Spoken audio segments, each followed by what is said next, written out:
Best पतपेढीचा निकाल जाहीर झालेला आहे आणि ठाकरे बंधूंना भोपळाही फोडता आलेला नाही। सविस्तर बातमी बघूयात आपण याबाबतची। दोन्ही ठाकरे बंधूंचा मोठा पराभव या निवडणुकीत झालाय। बेस्ट निवडणुकीमध्ये दोन्ही ठाकरे बंधूंना एकही जागा जिंकता आलेली नाही। बेस्ट पतपेढीतील 9 वर्षांची सत्ता ठाकरेंच्या शिवसेनेनं गमावली। बेस्ट युनियनचे नेते शशांक राव यांच्या सर्वाधिक 14 जागा तर भाजपच्या 7 जागा ठाकरे बंधूंच्या उत्कर्ष पॅनलला मात्र भोपळाही फोडता आलेला नाही। ठाकरे बंधूंचा मोठा पराभव या निवडणुकीत झालेला आहे। मुंबई महापालिकेसाठी ही निवडणूक म्हणजे लिटमस टेस्ट होती, मात्र यात ठाकरे बंधूंना भोपळाही फोडता आलेला नाही।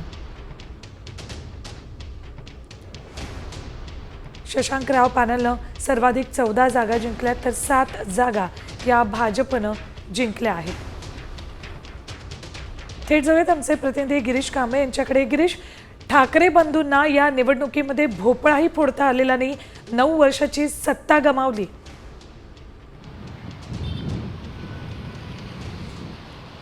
नक्कीच दोन ठाकरे बंधू एकत्रित आल्याने जे चर्चेत होते बेस्ट पतपेढीची निवडणूक, त्याचा निकाल रात्री उशिरा हाती आलेला आहे आणि यानुसार दोन्ही ठाकरे बंधू एकत्रित येऊनही मागील 9 वर्ष जे सत्तेत राहिलेले होते, मात्र यावेळेस त्यांना भोपळाही फोडता आलेला नाही। यावेळी शशांकराव यांचा पॅनल आणि याशिवाय प्रसाद लाड यांचं श्रमिक पॅनल यांनी मात्र बाजी मारलेली आहे। शशांकराव यांच्या पॅनलला सर्वाधिक 12 जागा मिळालेल्या आहेत, तर श्रमिक पॅनलला या ठिकाणी आपण बघितलं तर त्यांना देखील यश मिळालेलं आहे। 2016च्या निवडणुकीत भाजपच्या पॅनलला भोपळाही फोडता आलेला नव्हता, मात्र यावेळेस या ठिकाणी प्रसाद लाड यांच्या श्रमिक पॅनलने बाजी मारलेली आहे। त्यामुळे आगामी स्थानिक स्वराज्य संस्थांच्या निवडणुकांमध्ये विशेषतः BMC निवडणुकीत ठाकरे बंधू एकत्र येणार असल्याच्या ज्या चर्चा सुरू आहेत, त्याची खरं तर लिटमस टेस्ट होती, मात्र या टेस्टमध्येच खरं तर ठाकरे बंधूंचा पराभव झाला असं म्हणावं लागेल।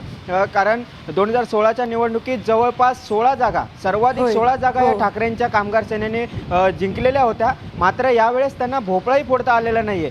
त्यामुळे आता ठाकरे बंधूंसाठी खरं तर विचार करण्यासारखी आता एक गोष्ट झालेली आहे। त्यामुळे एक राजकीय वर्तुळात जोरदार चर्चा आता या सुरू झालेल्या आहेत। गिरीश, धन्यवाद या संपूर्ण माहितीसाठी। तर ठाकरे बंधूंचा मोठा पराभव बेस्ट पतपेढी निवडणुकीत झालेला आहे।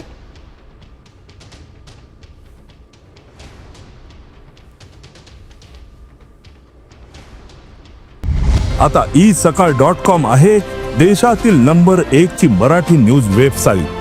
प्रत्येक अपडेटसाठी isakal.com ला नक्की भेट द्या।